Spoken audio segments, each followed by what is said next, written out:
Yeah, tonight, I thought I'd just talk to you all about movies. I have obviously consumed many movies in my time, as I'm sure many of you watching have. I mean, who knows? Maybe there's an Amish person watching who's never seen a movie, but why are you now looking at YouTube? That wouldn't make any sense. Movies are important, and I'm just gonna give you some thoughts on different movies and different aspects of movies, what we can learn from them, and all of that.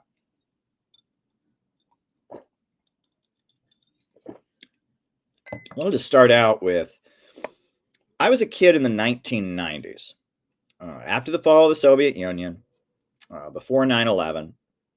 And during those years, there were a lot of family comedy movies that everybody saw. Home Alone, Mrs. Doubtfire, Hook. Oh my goodness, there were just so many of them. Air Bud. I think Air Bud was a little bit later. And that there were these like family movies. The 101 Dalmatians movie, not the cartoon that came out earlier, but the live action one. There were these like family movies that were like family comedy movies that everybody watched. Everybody saw those movies. And you think about those movies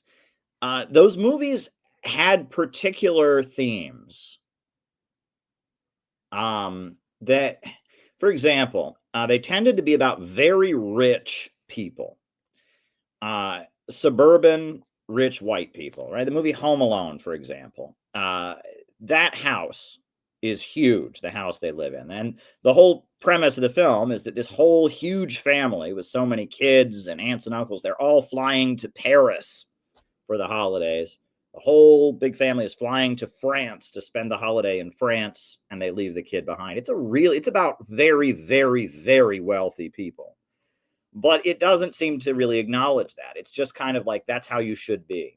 And a lot of these 90s movies are like that. They're about very, very wealthy white suburban people living their lives. And amid all this wealth and luxury, they have family problems. And what's noted is the people don't think of themselves as wealthy if you watch these movies. It's just portrayed as that's normal. That's what normal people do. Normal people live in really fancy houses and take the whole family to Paris for the holidays. And, you watch it, right? You watch these 90s family comedy films, very, very wealthy, rich white people who have a huge amount of wealth, and that's just normal. That's what you're just supposed to do. They're not portrayed as being wealthy, right? They don't know that they're rich. That's just what normal Americans do. And normal Americans happen to be rich white suburbanites. And on top of that, there's a huge amount of family pain. There's divorce. There's kids and parents not getting along and being estranged from each other. And it's like, amid the comedy, the family comedy or whatever, there's this underlying pain of like families aren't close anymore. We don't love each other anymore. And a lot of 90s movies fit this criteria, right? I think Liar Liar, the movie Liar Liar with Jim Carrey is like this. You watch those movies, and it's interesting because the part about everyone being wealthy, that is very much propaganda. I mean, that was a huge part of winning the Cold War. And even still, you go around the world, many people in the developing world think that all Americans live lives of luxury, right? They watch American television and they see the very luxurious lives that a lot of TV Americans live, especially like reality television nowadays, Real Housewives of New Jersey, stuff like that. And they assume that all Americans live that way. And they don't, right? I mean, there's obviously big chunks of America that don't live that way. In fact, at this point, most of America by far is not living that way. But in the 90s, the US economy was a bit stronger. And of course, they're not showing you Appalachia. They're not showing the impoverished urban African-American community. They're not showing Chicanos. They're not showing, Southern poor white people. They're not showing rural folks. It's just focused on like wealthy suburban Americans. And while they have all this luxury and wealth, they're lonely and they're having family problems and parents aren't there for their kids and there's ugly divorces and all of that. That's a really, really common theme in 90s movies. I mean, part of it is just that the people who make movies tend to be wealthy, right? That's just kind of an ugly reality of the film industry. The people who write movies, the people who act in movies, the people who, the people who direct movies, they're all very rich. And so if they're going to make a movie about what they know, it's about very rich people. And you watch that, but that is a really consistent theme, those big, kind of comedy family films of the 90s. But another thing about that time period is that it's very different from today, is that movies back then, and if there's anyone older than me on here, they can probably relate to this even more than I can. Movies were a point of common reference in that everybody watched the same movies. Nowadays, with your computer, you can watch whatever you want, right? Netflix gives you many options. Cable has hundreds of channels. But you go further back in recent history, right? There were only a few channels on the television, and there were only a few movies in the movie theater, and you had the options that were there. And so when a movie like The Lion King came out from Disney, I remember that. Everybody talked about The Lion King. Every kid went to see The Lion King. If you were at school, your teacher would reference The Lion King when trying to teach you math. When you were in church, the pastor in his sermon would reference The Lion King to try and make a point about the Bible. Everybody would reference The Lion King. Everyone was kind of on the same page because The Lion King was all there was, right? And even if you didn't go to see it, if you watched television, you were going to see an ad for The Lion King. Everyone was singing lines from The Lion King. It was like The Lion King was a point of reference. This ABC or this Disney film, right? And it was like that. Aladdin and Beauty and the Beast and The Lion King. They were all like points of common reference. You don't have that nowadays. Yeah, people see the same kind of movies and stuff, but it's not the same. Right? It was like all of society would be focused on one thing. There was kind of this point of common reference that you got from the big movies back in those days. You don't have that now. You don't have that in the same way.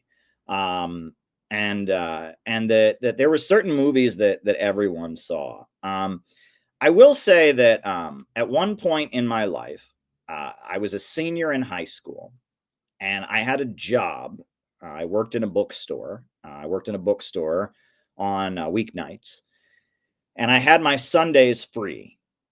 And in my little town, there was a movie theater, a small town movie theater that had 2 screens.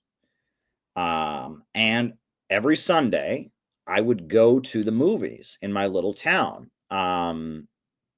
And I was a senior in high school, and it was just something I did to pass the time every Sunday, my senior year of high school. I went to the movies every Sunday. And the movie theater in my town only had 2 screens. It was pretty cheap. It was not that expensive. It was like maybe $6.50 to go to the movies, which maybe was quite a deal. And I would go and I would see every movie because they had 2 screens, and they would get a new movies every 2 weeks. And so I would see the one movie they had the first week, and I would see the next movie they had the second week. And I would watch anything, right? And it was just something I did my senior year. I had money to spend. I could walk to the movie theater from my house. It was a long walk. It was, like a 45-minute to an hour stroll. And I would walk to the movie theater, and I would eat popcorn, and I would watch whatever movies were at the movie theater. And in a way, I appreciate having done that. The year I graduated from high school was 2006. So this was 2005, the fall of 2005, and the spring of 2006. I saw every movie that came to this tiny little 2-screen movie theater in my little town. And I learned a lot by watching this. They would not get high art films, right? They didn't have French foreign films and documentaries. No. This was whatever they would show at this tiny little town movie theater. And it tended to be family movies, cartoons for kids, or comedies, or action films, basically. And I saw every one of them. And I sat there in the movie theater on Sunday by myself, eating popcorn, and I watched them. And I gained a lot of insight by watching every movie that came about. First of all, during this time, George W. Bush was still the president of the United States. And I was in a very conservative area. The area I was in was very Republican, very evangelical. But I noticed by going to the movies that, and I was not seeing activist films. I wasn't seeing political movies. I was watching kids' movies. I think the movie Robots came out. I watched Robots. I watched RV, starring Robin Williams. I watched Fun with Dick and Jane with Jim Carrey. What else? I mean, I watched Wedding Crashers. Wedding Crashers with what, Keith Flesher, was he? Is that who that was? Keith, or Heath or somebody like that. Wedding Crashers and Fun with Dick and Jane and RV and Robots, and these were not like films that were written by French existentialists or something, right? These were just very, very run-of-the-mill films. There was one film that I saw, and it was Steve Martin. Steve Martin played this like father, and it was like his kids were normal and had problems, and there was like this perfect family. I think it was called Family Camp or something like that, right? And it was like Steve Martin was this like normal dad, and he was like competing with this like high achieving perfect family, or something, or something like that, right? Or no, I think it's Cheaper by the Dozen 2. I think, yeah, Cheaper by the Dozen 2 is the name of it. I watched that one. And I watched all these films, and I noticed that there were certain themes that came up in those films that you could kind of get a flavor for the politics of the United States during these years.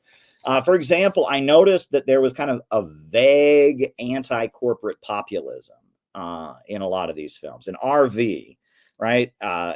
Even though it's about a family renting an RV and driving across the country, it's one of these like family comedies, but there's still like this anti-corporatism. Like it's like a big chain is trying to take over a company and the small business guy. And Fun with Dick and Jane was about Enron, and it's about like this wealthy couple who become bank robbers after they like get all their money lost from Enron. And it's got kind of a like a wild outlaw, vigilante, outlaw kind of Robin Hood theme to it. And that even Robots, I remember I watched the movie Robots, which was this kid's cartoon. And in Robots, the evil corporation is trying to convince people that they need to buy their products by saying, why be you when you can be new? Right. I remember that. Right. And then the heroes, they run a company, a robot company, and their slogan is see a need, fill a need. Right. And so it's like this evil company that makes people feel bad and makes them have to buy new products to look good, versus the heroes that say see a need, fill a need, and they're just trying to be nice. Right. And it was almost like vaguely kind of anti-capitalist or socialistic or anti-corporate. Right. It was the greedy capitalist who's trying to create needs that aren't there, and the people that just want to produce for the good of the company or the good of the community or something like that. And that I mean, you could kind of sense the Obama thing was going to start soon. The Obama thing really didn't get going for maybe 2 years after that. But Bush had already been in office. Hurricane Katrina had happened, and the Iraq War was happening. It was quite unpopular, and Europe was mad at the United States, and the seeds of Obamaism, right, and the Obama thing were already being planted. I kind of picked up on that at the movies. I would sit there and eat the popcorn, and I would watch this, and yeah, it was quite interesting. Now, there are certain things that you'll notice when it comes to the politics of American movies. For example, 1980s movies are all very patriotic, right? And that's a really common theme in 1980s movies, right? You watch 1980s movies, right? You get like comedy. There's a lot of these comedy films in the 1980s with like Chevy Chase and John Belushi and Chris Farley and all of that. And They're like kind of vaguely funny, a lot of physical comedy and all of that. And then they end, instead of having just regular credits, right? They pan over the characters, and the guy like smiles when they put his name on the screen.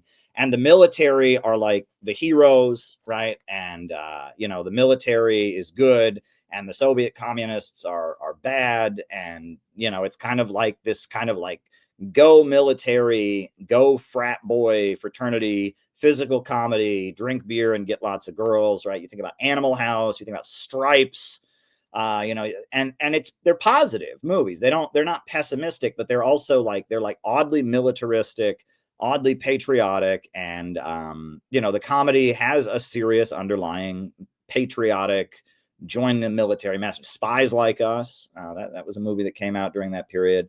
A lot of these people that started out in Saturday Night Live, they would make these kind of like physical comedy movies that were funny and adventurous, but also had this kind of underlying patriotic message. There's a movie from the early 90s that I did not see until later. I was too young to see it when it came out. But the movie Forrest Gump, that movie served a very, very political purpose. Forrest Gump was, that was almost on the level of like in a communist country, the great leader, writes a book to like summarize the previous decades. Forrest Gump, it may have looked just like a silly comedy about a mentally challenged guy from the South, but it was very, very much summarizing the Cold War for America. It starts out in the 50s. It ends in the 90s with the AIDS crisis. And this, Tom Hanks plays this mentally retarded guy from the South who kind of stumbles through the civil rights movement, Elvis, the Vietnam War, the 70s, all of that, Apple, and it's in the guise of being a comedy, they're kind of rewriting the history. And that in particular, the way they talked about the Vietnam War and the way they portrayed the anti-war left and the Black Panthers and Lieutenant Dan and all of that, it was very, very much like trying to rewrite how the 1960s political crisis happened. That's very much, you watch it, and that's when the USA invaded Iraq. When I was in high school, the memo was sent out. You can't protest the war in Iraq because during the 60s, there were all these hippies going around spitting on our troops and disrespecting the country. Well, that's in Forrest Gump, right? And you watch Forrest Gump, it's like an attempt to retell the 50s, 60s, 70s, and 80s, retell them in a way of like, we're now in the 90s. We admit racism is bad. We admit the Vietnam War was bad, but the anti-war left was also bad, and the Black Panthers were also bad, and we all just moved on, and America's a great place where even a really, really dumb guy can be famous because he just started running, and it was also, a lot of American stuff has this underlying message of like, in America, you can just get rich by accident. Right, even Jackson Pollock's paintings, right? As much as the CIA promoted it as an alternative to social realism, there was just an underlying statement that, look, in America, you can become famous by just throwing paint on a canvas, right? And that, like, kind of the message of Forrest Gump is, look, Forrest Gump is dumb, right? He's just this dumb Southern bubba. I'm a dumb life is like a box of chocolates. He's just this dumb Southern bubba who happens to be famous and rich because that's what America is all about. Right. And that, that Forrest Gump, it was very effective propaganda about America being, to the world, it's like America is this dream country. Right. And he invests in Apple and becomes a millionaire, and he is, is in all these historic moments. And it's like how many, low income white people from the South, don't accomplish very much in their entire lives just because, of circumstances. But here he is, he's just going through life, and it's like he's dumb, but America is just such a plentiful, opportune place. That's kind of served an international purpose, but domestically, it was very much rewriting the politics of the 1960s and retelling the Vietnam thing, retelling the racial unrest that we experienced during that period. Forrest Gump really did serve a kind of propaganda purpose. Very, very much so. And on a number of levels, it was like America telling its history, right? It was almost like the government published a textbook to like tell you how you should remember the turmoil of the Cold War years, and like the party approved message of how to understand the previous decades. It came out in the early 90s. It's like the Cold War is over, the Soviet Union is gone. We obviously changed a lot as a nation throughout the Cold War, so here's how we're going to remember it. And if you think about it that way, it's like you can understand why Hollywood is such an important institution. Another thing I noticed was in the early years of the Obama administration, like right as Obama was coming into office and during Obama's early years, there were a lot of like truth and reconciliation films that were very, very political, that were about leftist things, but they were like giving a very limited version of events, right? Right as Obama, like I think the last year of the Obama, what year was it? The movie The Good Shepherd came out.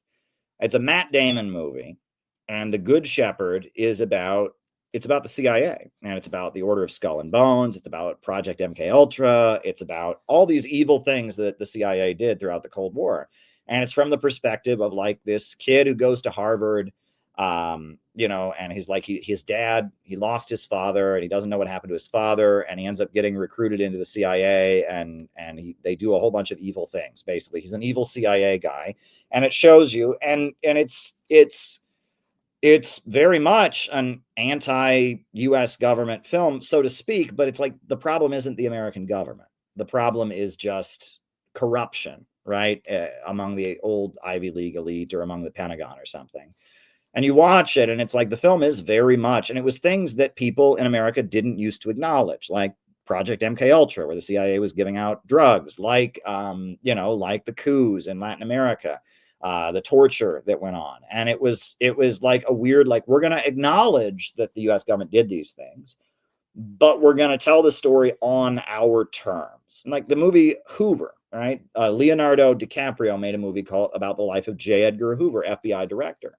Came out during the same time, the early Obama years. And again, it was like things that I remember I used to tell people when I was in high school, when I was college. I'd say, the US government had, COINTELPRO. FBI went after the Black Panthers, went after Dr. Martin Luther King Jr., tried to get him to kill himself. People would roll their eyes and say, that's a crazy conspiracy theory. America would never do that. Well, I would prove to them that, show them that it happened.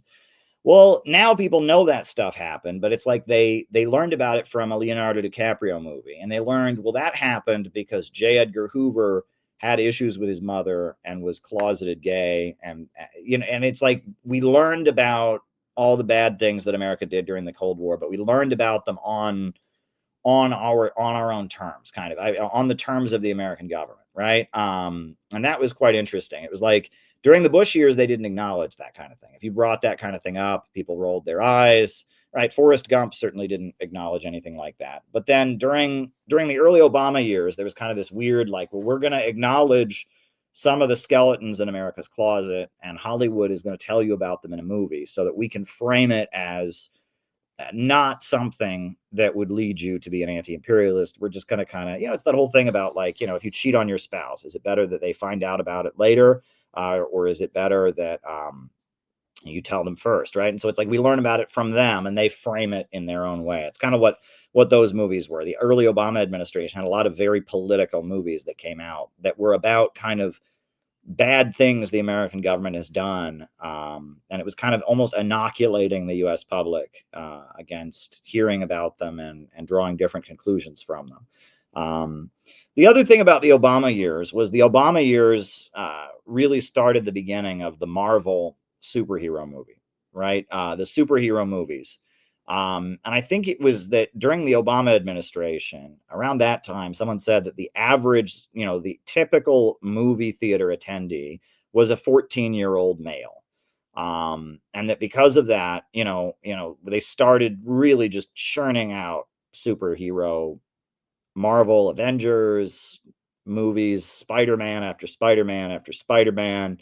They just started churning those out because that was your typical teenage boy would go to see those movies. And there were a lot of them, right? And they did the backstory, they did the X-Men movies, and Wolverine, the backstory, and you watched all those movies, and it was like superhero movie after superhero movie after superhero movie, because those films were guaranteed to make money, right? Even if it was awful, they could make the worst Spider-Man movie ever. They could make the worst Avengers movie ever. People were still going to go see it. There was a layer of people, namely like young men, we're just going to go see it no matter what. And those films, I remember that was a big part of like the Obama years. And that's a big part even up to now. I mean, they still make those superhero films, not as much as they were making them like crazy before. I mean, it was like every 2 minutes they made another Avengers film or another X-Men film or another Spider-Man, or they've kind of slowed that down a little bit. Another thing I noticed during the early Obama years, right, is Hollywood. There was kind of like, Obama was president, and Obama was seen as like from the left, and there was the Tea Party, right? The Tea Party was opposing Obama, and even though Hollywood is a very, very liberal place, there were a number of films that were pushing right-wing messages in a much more blatant way than before. It was almost like they were on the defensive. For example, the movie Argo, this anti-Iran, anti-Islamic revolution propaganda film, that came out, that won Best Picture, and Iran was just horrified. It was a really, I mean, it portrayed the taking of the U.S. embassy in Tehran and the taking of the Iranian hostages, but it portrayed it in a wildly inaccurate way.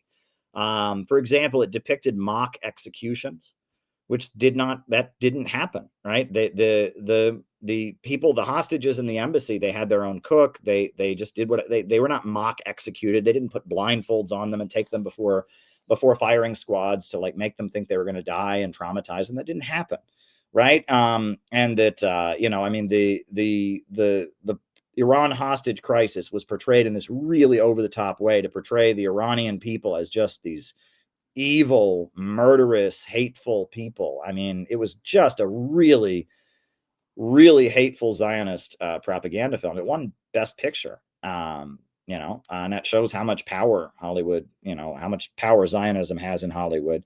They made another movie that won Best Picture, was Slumdog Millionaire. And Slumdog Millionaire was a neoliberal propaganda film, if ever. I mean, it was like Atlas Shrugged. It's this kid in India who serves tea at a what do you call it, at a call center. He gets on the show Who Wants to Be a Millionaire, and he wins $1 million. And it's like he's on the show, the Indian version of the show Who Wants to Be a Millionaire, the TV game show. And for every question, he has like a memory of something that happened in his life that like helps him, that's why he knows the answer to the question. And then he's tortured. The government like tortures him because they assume he must be cheating, because no poor person could know all of this. And there's just so many messages in the film, so many moments of the film where it's basically the message of the film is the people of India are backward, barbaric savages, but luckily the free market and capitalism is going to modernize them. That was the message of the film. It was really awful. Like, I mean, at one point in the film, like, and the kid is supposed to be like, he's a Howard Rourke. He's he's like one of these, a self-made man or whatever. And like, towards the beginning of the film, the kid is homeless. And so there's this group of kids that are begging for money on the street. And there's this nice old man who like takes care of the kids. But then, they find out the nice old man blinds the kids and is cutting off their arms and legs because he thinks that they'll get more money when they beg. And so they're going to blind him. And so he runs away to get away from, and that's the message is, see, compassion. There's no nice people in the world. Compassion is for suckers. It's a predatory thing. That's how it starts out. At one point, then the kid, he's homeless and he's on the street and all this. And at one point, and he goes to the Taj Mahal and becomes a tour guide, even though he doesn't have a license to do it. He's just a regular tour guide. And he's being a tour guide for this American couple, and he's just making it up as he goes along, and he's just so good, right there, And so then the people that actually run the Taj Mahal see the kid, and they grab him and they start beating him up right in front of this American couple, and they're beating him up, and the American couple like rescue him. And he says to them, "Oh, now you know what the real India is all about." And then the American couple, the father, takes a $20 bill out of his pocket and gives it to the kid. And he says, "Now you know what the real America is all about." It was so blatantly neoliberal propaganda. I mean, it was really, really blatant. I mean, it was just sick. And then the whole point is like he's rising and working hard, right? And trying to get ahead in this backward, primitive, socialistic society that punishes success. And his brother becomes a criminal, right? And the idea is his brother, he turns to crime, and so his brother ends up getting killed or whatever. But at one point, he and his brother are like someplace, and they look out. There's like a scene where they look out on this city, and they say, "Do you remember when this was just a little village or whatever?" And it was supposed to be like, look how capitalism is modernizing India. I mean, it was really the message of the film was that that India is backward and barbaric, but free market capitalism and neoliberalism, and the virtue of selfishness and the greatness of the the free market system is going to rescue India. That was the message of the film. And you watch it, I mean, it was really blatant. And what was crazy is apparently on the night that they won the Oscar, the kid who starred in it, who was the star of the film, was homeless, right? Like it was just two British white dudes made money off the film. They went to India and they hired, low income people to be the actors in it, and they made all the money. And that, like, the kid, it was kind of a scandal that the kid who starred in it was homeless, right? But that was kind of, it was like an Atlas Shrugged, Ayn Rand, I mean, it was very, very bad. There was another movie that came out during those years. It was called Extract. And it was very, very much, you watched Extract. It was a comedy, and it was kind of like The Office. It was like quirky people who work at a company, but it was about a factory that made vanilla extract. And the message of the film is that the boss is unappreciated, right? The capitalist boss is unappreciated, and that the quirky people, the like crazy losers who work there, don't understand that the boss is a nice guy who's giving them a job, and he's patient with them, and he loves them. And I don't know. It was very much, it was like it was against like labor unions, basically. And at one point, like, they're mad about something and they're going to go on strike, and he shouts at them, "Why don't you just run the whole company? Don't you know what I go through?" And it's like the boss is the oppressed one, right? And it's that he's so nice, he employs these crazy, quirky people to work at his company, but they're all like a family, and he takes care of them. It was very much a kind of an anti-labor union film. If there ever was one. You watched Extract. I think it was Matt Damon, or I don't know. One of those guys was in it, and it was very much an Atlas Shrugged kind of, it was also kind of a pushback against the Obama administration. You watched it. There are certain themes, if you watch American movies, there are certain themes that like go with the times. For example, films from the 1960s, a lot of them have this real optimism about them, right? One of my favorite movies when I was a kid, I used to get VHS tapes. One of my favorite movies was Blackbeard's Ghost. Right? It's just this Disney movie, about it's Peter Ustinov, the actor, plays the ghost of the pirate Blackbeard. I didn't know when the film was made. It was just a movie I watched a bunch of times when I was a kid. But apparently that film, it came out in 1969, right? And that there was, all of Hollywood, everybody was in kind of this optimistic mode. You watch 1960s films, they often have this very kind of optimistic vibe to them. There was a hit song, the hit song in the early 60s was Impossible Dream, Man of La Mancha, right? Hollywood and Broadway kind of go together, and it's like, the Impossible Dream, right? Dream the Impossible Dream was a big song. And you had like They Call the Wind, Mariah, and it was like, you look at like Broadway and Hollywood were closer than ever in those days, right? They would make a musical that'd be a hit on Broadway, and they'd make the movie like the next year, right? The Music Man and all of that. And And there was this kind of optimism that just kind of flowed from 1960s TV, right? And TV and movies, and that was the age of Star Trek, when Star Trek first started on television. And then in the 1970s, that's when you start getting very dark, kind of pessimistic films, right? Especially like the sci-fi movies of the 1970s are all very, very, very dark. Charlton Heston made a number of science fiction films in the 1970s, and all of them are very, very dark. So obviously, there's the Planet of the Apes, right? Which is these astronauts. They go to a new planet. They go to a planet, and all the people on the planet are apes instead of humans. The apes are there, and then they eventually, towards the end of the movie, they learn that it's Earth. That it's actually they're in Earth in the future, right? And the Earth has been taken over by the apes. The human beings are slaves, and the apes run the world. And there's a bunch of sequels, right? There's like Rise of the Planet of the Apes and Battle for the Planet of the Apes, and it's like this like pessimistic narrative where one day the apes get together and overthrow the humans and bring on this like dark world where human beings are slaves of the apes.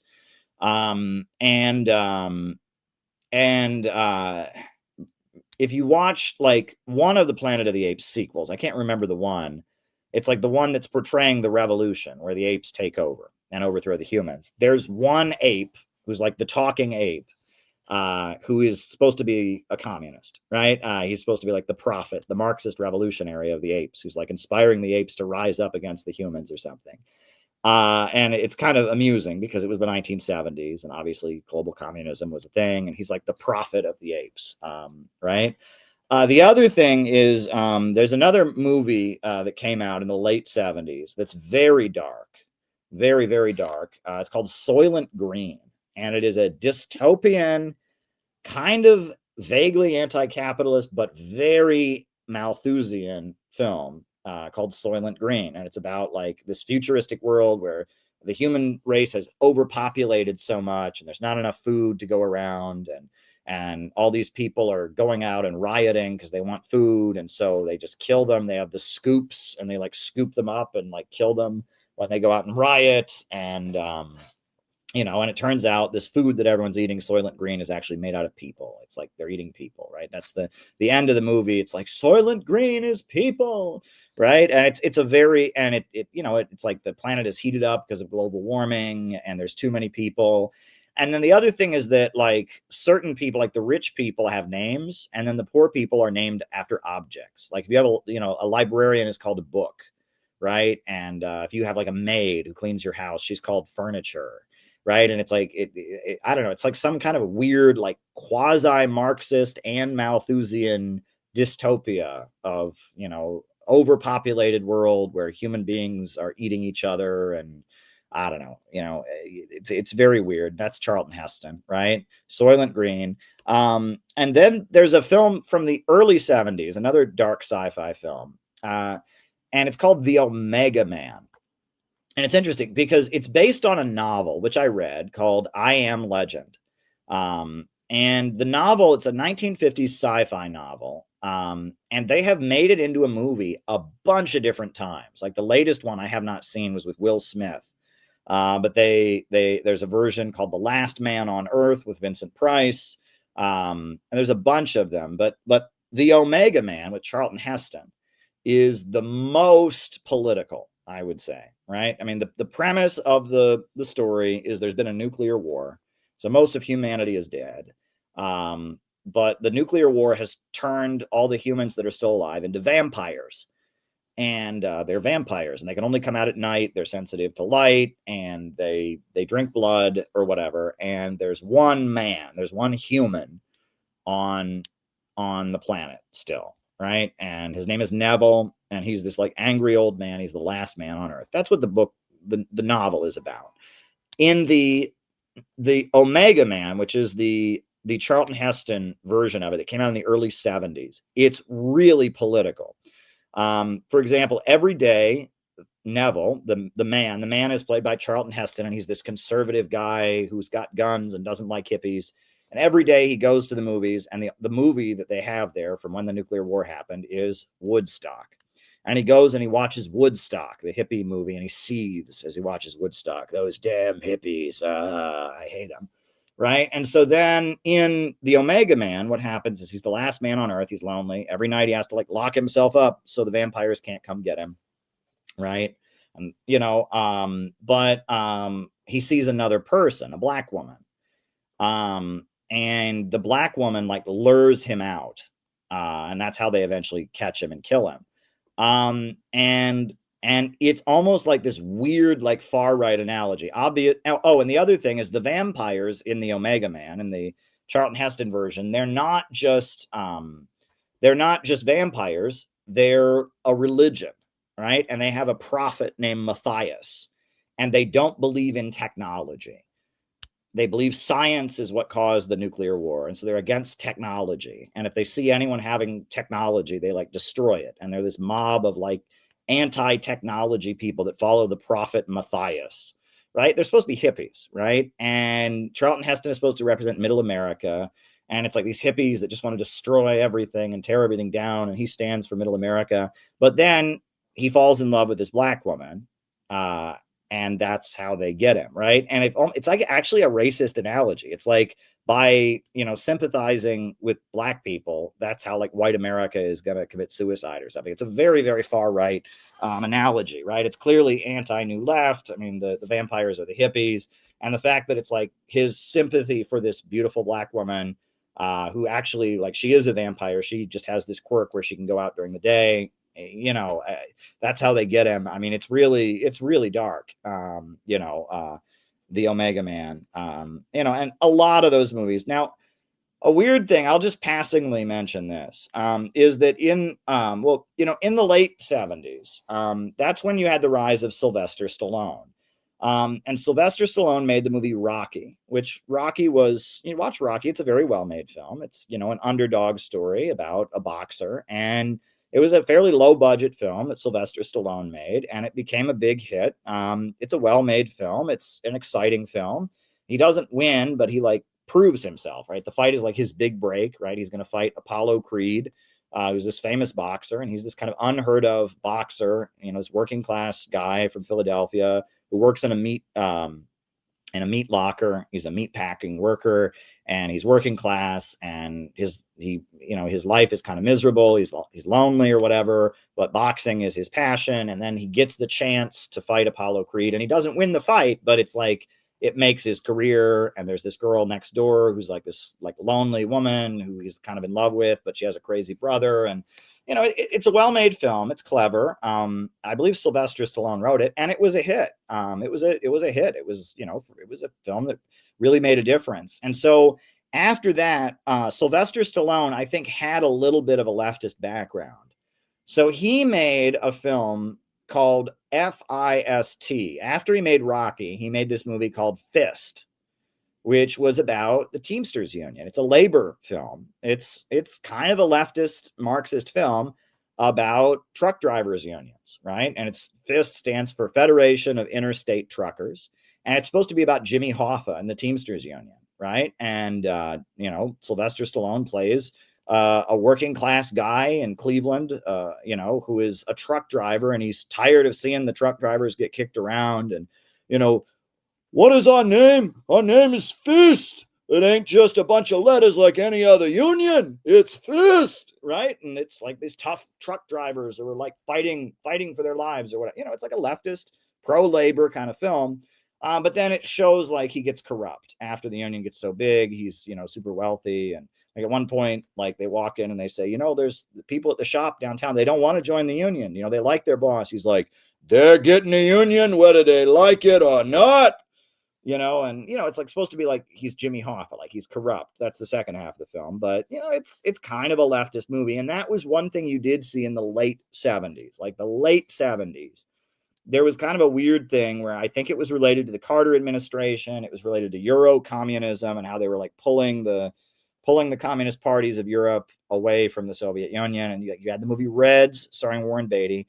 And then you had this movie that I have tried to watch, which I find unwatchable, which is called Heaven's Gate. It's this really long Marxist film about in Colorado, like Eastern European immigrants form the Wobblies, the anarchist union, and they're fighting against these wealthy ranchers. Right. And I have tried to watch it, and it is just so long and dull. And it's considered one of the worst movies ever. Right. It's called Heaven's Gate, but apparently Sam Marcy and the Workers' World Party, they loved it, right? They just thought it was the best film ever. I've tried to watch it. It's just unwatchable, right? It's like this rich guy from Harvard, but then he goes out to Colorado, and there are these like poor immigrants, and they're like fighting for their lives, and they speak Russian, they don't speak English, but they're fighting against the wealthy landowners that are like ruthless and cruel or something. I don't know. I couldn't finish it. It was just and it's considered a really awful movie. I mean, it's got very, very negative reviews. I mean, it just bombed epically in the box office, but it's considered to be, it's the Workers' World Party people really liked it. Reds, starring Warren Beatty, is I've talked about that movie endlessly on these streams. I have a lot to say about that movie. It's a movie about the founding of the U.S. Communist Party and John Reed, the American journalist who was a witness to the Russian Revolution. Not going to talk too much about that tonight. There's another genre of movie that was very big in the early years of the Cold War, in the 50s and 60s. I think the 70s is when they really stopped making them. That's what they call sword and sandal movies, right? Sword and sandal. It was a genre of movie where it was like Hollywood made Bible movies. Because it was like they wanted Americans to go see it. Americans were very religious, it's right, and the idea was that if you make a Bible movie, very religious people out in Idaho and Montana will go see it. And so they made out many of these Bible movies, sword and sandal movies, and they were like movies that are somehow related to the Bible, related to ancient Rome, ancient Greece, whatever. Probably the most famous one is Ben-Hur. Right? It's based on this famous American novel, Ben-Hur. It stars Charlton Heston. It's about a Jewish prince who is sold as a galley slave and ends up winning a chariot race in Rome, and then goes back and helps Jesus when he's getting crucified and all of this. And when I watched Ben-Hur recently, I realized how Zionist the film is. And Charlton Heston made another film called The Ten Commandments, which is also very Zionist, right? Which is interesting, right? Because these are films that are aimed at a Christian audience, but there's so much emphasis on, and it's about ancient times. I mean, it's not about the Holocaust or anything like that, but it's like so much emphasis on like Jews are being persecuted. Jews are the chosen people. Israel is their homeland. There's a lot of like Zionist propaganda in both of those films.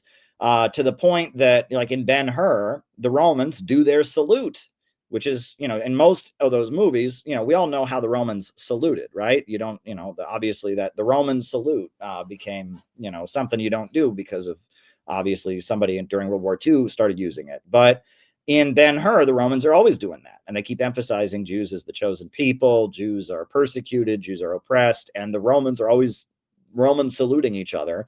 And you watch it like this is Zionism. I mean, it's very Zionist. And the same for the Ten Commandments, right? The Ten Commandments is about Exodus, right? It's about, the plagues and leaving Egypt and the parting of the Red Sea and all this. It's about Moses, right? And it's also got a lot of like not so subtle shilling for Israel in it, right? Israel was very new at that point, and it was actually the liberals in those days, in the 50s and 60s. It was liberals that were big supporters of Israel.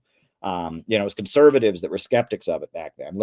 Israel was more of a liberal country. But yeah, the two most famous sword and sandal movies are the Ten Commandments and Ben-Hur. Both starred Charlton Heston. And I would say both of them are very, very subtly, or not so subtly, Zionist films.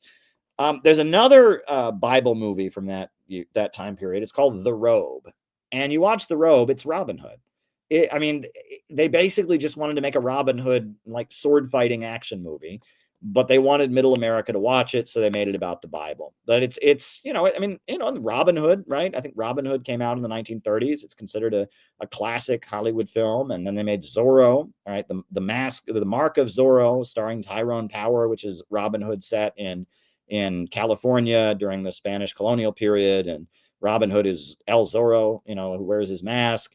And so then they made The Robe, and The Robe is it's Robin Hood, basically. I mean, it's just, the Christians are, fighting the Romans and doing all this sword fighting, and the Romans are evil. And I mean, it's, I don't know. I mean, it's not really a religious film. It's a sword fighting epic, basically, that just happens to use the Bible as its backstory. And then, of course, there's a movie that I've talked about endlessly on these streams, which I will vaguely reference tonight, which is Spartacus. Spartacus was a sword and sandal movie, right? But it was based on a novel written by Howard Fast, and the screenplay was written by communist Dalton Trumbo, and it's a Marxist piece. It just happens to take place at the time of the Roman Empire. And that may have been part of why it was so controversial. It was mainly controversial because of the communism. However, and I mean, the first section of my book, Divisions in the Ruling Class, is about the movie Spartacus. I have a whole analysis about how it was made, and it was like a rebuff of McCarthyism and all of that. I am Spartacus. No, I am Spartacus, right? But also, like, apparently the Catholic Legion of Decency was very, very offended by the fact that it ends, and this is historically accurate, the Romans crucified all the slave rebels. And so as like a favor to the Catholic Legion of Decency, they're not crucified on crosses in the final scene. They crucify them on T's rather than crosses, because that would have been offensive. And there's a lot of things like that. And if you would watch Spartacus on the surface, it looks like one of those sword and sandal Bible movies, but it's actually a Marxist analogy about a slave revolt and the fall of the Roman Republic and fascism and all kinds of stuff. So I've talked about that. I've actually written extensively about that film, and that it was very, very political. It served an intelligence purpose. It was a gesture to Khrushchev. And I mean, I have a lot of thoughts about that movie, but we'll talk more about that another time. There's another type of film that I don't quite know what to make of, and those are the spaghetti westerns. All right, have you ever watched those? The most famous of them is The Good, the Bad, and the Ugly. Starring Clint Eastwood, but there's also Fistful of Dollars, A Few Dollars More, Hang 'em High. There's a bunch of these like late 70s, low budget Italian westerns. And you watch them, and they're Western. They're cowboy movies. And they filmed them in Spain. They were made by Italian film companies, usually Italian directors. And they take place in the United States. They're cowboy movies, but they're not. Most cowboy movies have like kind of an uplifting message. These films are very dark. They tend to have a lot of very brutal violence in them, like people being tortured, people having their limbs cut off, and shit like that. But then they're kind of like making fun of the Western genre. They're kind of spoofs if you watch them. They're mocking the Western genre. And the other thing, and this is so wild, the directors of those films were all communists. I did not know that, right? I mean, you wouldn't know that from watching them. And they're very pessimistic films. They don't make you feel like you want to rise up and revolt, but they all have like vague messages about capitalist alienation. They're like Gramscian, like New Left pieces. Like at the end of The Good, the Bad, and the Ugly, they're in the graveyard and they have a shootout, right? And that's where they play like a really, famous piece of music from that film called The Ecstasy of Gold. And they have a shootout over who, there's three guys, but only one of them is going to get the treasure, right? And they've all finally gotten to the graveyard, and they're going to find the treasure where it's buried, and they have their shootout, and it's like they're all like the greed is killing them, and they're in this giant graveyard together, and they're going to have a shootout. It's kind of like a message about like greed and capitalist alienation and stuff. But again, you don't watch those films and want to rise up and have a movement to overthrow imperialism. You just kind of, and the spaghetti westerns, they're kind of, I mean, the music, especially in The Good, the Bad, and the Ugly, the musical soundtrack is amazing, and they're well shot. They tend to be low budget, but they're very, very well shot, I will say, but you don't really feel good. But I had no idea that most of the filmmakers were Italian Communist Party members. But it's that whole cultural Marxism thing. Like it's Gramsci, it's like that existential, like we're going to write about the alienation that we feel. It's not the kind of Marxism that I enjoy, right? It's this kind of pessimistic European existential Marxism, that kind of thing, right? The spaghetti westerns. Which I think is interesting as well. So yeah, I'm trying to see. So I guess I'll just end with one concept. There was a guy in Cleveland I was very close to. He was a friend of mine, and he was just a nice man. You know, sometimes in your life, you know, you need a friend more than other times, and you run into somebody who maybe under different circumstances wouldn't have been your friend. This guy was a guy in Cleveland, and he had been in the Socialist Workers Party, the SWP.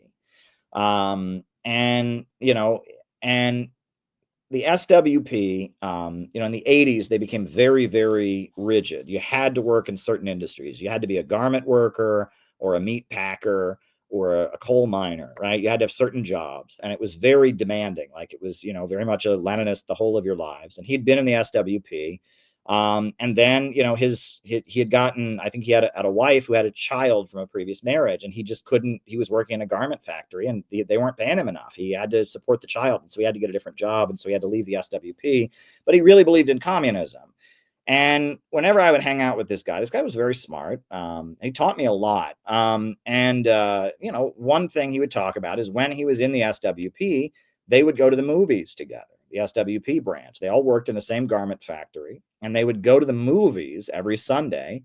And then they would talk about the movie afterwards, and talk about how they could use the movie to explain Marxism to their coworkers. And so he was very good at making Marxist analogies about movies and stuff, because that was part of what he did when he was in the SWP. And that, you know, it's kind of why I appreciated when I was in high school, my senior year of high school, when I went to that movie theater in my town, I saw every movie. I didn't see good movies. I didn't see just movies I was interested in. I saw whatever was there. And a lot of what I was watching was what you would call pulp, right? Pulp. Bad movies, kind of. But that's how you kind of get a measure for where people are at, right? It's better to watch, in some cases, it's better to watch pulp, not because it's going to make you smarter, but because it shows you pulp movies are what people are watching, right? You know, they're what people are seeing. Go to see the latest kids cartoon movie, go to see the family comedy, go to see the action movie, the sequel of the sequel of the sequel of, you know, the latest Avengers film, because by seeing that, you will be in touch with people that are not part of, you know, your kind of intellectual political bubble. You know, and you know, that's a good thing. And that was a good habit that I kind of learned from my friend in Cleveland, was that it's important to go see pulp movies in order to be able to explain politics. And that's important. I mean, I make a point of watching SNL, you know, for that reason, because I want to be in touch with how people are seeing things. And, you know, there's a movie theater in my neighborhood. My wife and I will go, and it shows B movies. And sometimes we'll just go see B movies, you know, movies that are, you know, just cartoons or whatever, because kids cartoons or action movies, like, you know, low pulp movies, you know. And that's, I guess there's this whole thing on social media now about slop, because of AI and all of that. And, you know, I don't know if this is slop necessarily, but, you know, going to see just your typical, you know, standard budget Hollywood film. It's not some deeply political thing. It's not, you know, it's not an epic work. It's just like a stupid comedy or a stupid action movie. Sometimes that can be good for you. It's actually really good for you to do that. And, you know, and they would say, take your class glasses while you go to it, and look for the politics of the film, and also look at what this says about where people are at in the country, how they feel. That's a really important thing to do. And that's something I learned from my friend in Cleveland. The other thing that I learned from him is he really taught me about a concept which is very, very, very important in order to understand Western art, which is the concept of petty bourgeois fatalism. Right? That sounds very highfalutin, right? Doesn't it? Petty bourgeois fatalism.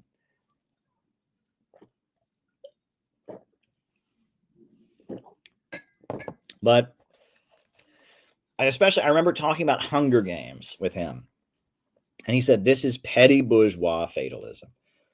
There are so many dystopian films, so many films about the futuristic society that is evil and oppressive and authoritarian. What that is that's petty bourgeois fatalism. After the Second World War, the petty bourgeoisie was doomed.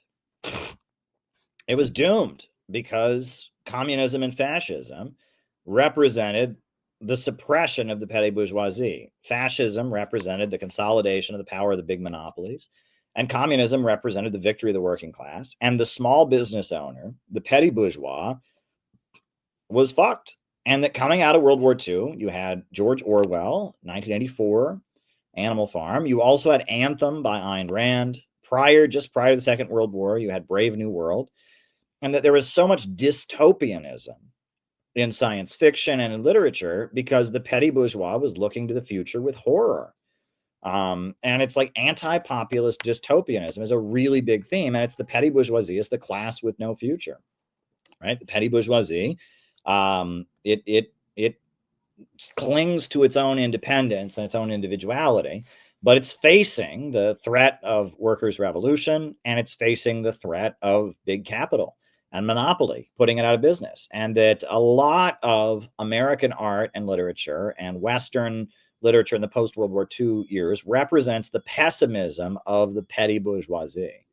And if you can understand it that way, it's very, very interesting. And also, that is a really big part of the Trotsky book, because if you read, what Trotsky wrote about the people who became the neoconservatives, right? If you read about James Burnham and Max Shachtman and Martin Aburn and all that, he says, look, they represent the petty bourgeoisie, right? And that they don't have proletarian, party patriotism. They have petty bourgeois vacillation and aspirations, right? And you read the struggle, I quote in this book extensively from The Struggle for a Proletarian Party by James Cannon, where that's his criticism. He says that the neocon, the neo-Trotskyites, the people who broke with the Fourth International, and became neoconservatives eventually. First, they were the third camp Trotskyites, then they became neoconservatives. That milieu was very much invested in their petty bourgeois existence, and they could not become committed to being in a proletarian party.